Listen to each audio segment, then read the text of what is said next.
Today, you will learn how to indent a paragraph in Word, plus shortcut keys to indent first and second lines.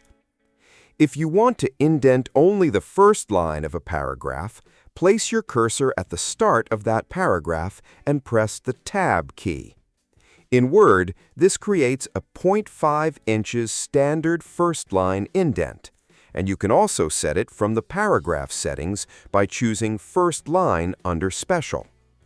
If you want the second line and all the following lines to move in, that is called a hanging indent, and the quickest shortcut is Ctrl plus T. If you need to remove it, press Ctrl plus Shift plus T. You can also do both with the ruler.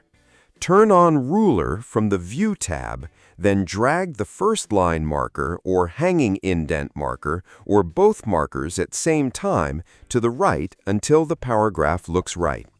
And that's it. If this helped, please like the video and subscribe.